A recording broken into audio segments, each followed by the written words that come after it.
alaykum aziz tinglovchilar va tashqi iqtisodiy faoliyat ishtirokchilari. Bugun biz sizlarga tashqi iqtisodiy faoliyatda tovarning TIFTIN kodining qanchalik muhimligi va bu borada siz bilib olishingiz mumkin bo'lgan asosiy narsalar haqida ma'lumot berib o'tmoqchimiz. Demak, biz bilamizki, tovarning TIFTIN kodi chetdan olib kelinayotgan yoki chetga olib chiqib ketilayotgan import va eksport tovarlariga nisbatan qo'llanilayotgan tarif va notarif choralarning qo'llanilishi yoki qo'llanilmasligiga katta ta'sir o'tkazadi. Shuningdek, tovarlarni rasmiylashtirishda noto'g'ri TIFTIN kodlar bilan hujjatlar taqdim etish ma'muriy yoki jinoiy javobgarlikni keltirib chiqarishi mumkin. Shuning uchun biz sizlarga chetdan olib kelmoqchi bo'lgan tovarlaringizni oldindan tovar TIFTIN kodini aniqlash uchun murojaat qilishni tavsiya etgan bo'lar edik. Bu sizlarga nima beradi? Ya'ni tovar kodini oldindan aniqlash orqali siz tomoningizdan olib kelinmoqchi bo'layotgan yuklarga nisbatan to'lanadigan bojxona to'lovlari miqdorini, turli xil sertifikat, ruxsatnomalar talab etilishi yoki talab etilmasligi kabi savollarga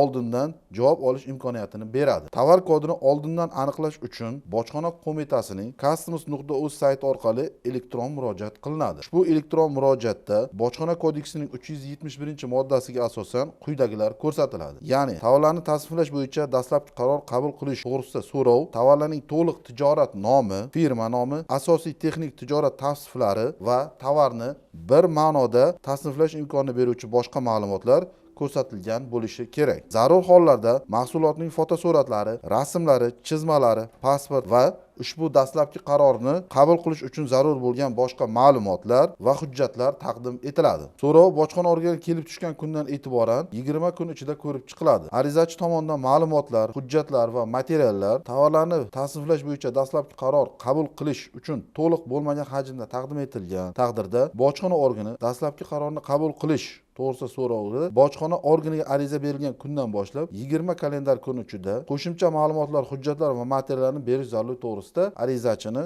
xabardor qiladi. Bunda aynan qanday qo'shimcha ma'lumot, hujjat va materiallar taqdim etilishi ko'rsatib o'tiladi. Tovarlarni tasniflash bo'yicha dastlabki qaror agar u o'zgartirilgan, qaytarib olingan yoki bekor qilinmagan bo'lsa, qabul qilingan kundan e'tiboran 1 yil ichida amal qiladi. Ushbu muddat tugagach, dastlabki qaror o'z kuchini yo'qotadi. Ushbu manfaatdor shaxsning yangi dastlabki qaror berish to'g'risida so'rov bilan murojaat etishiga to'sqinlik qilmaydi.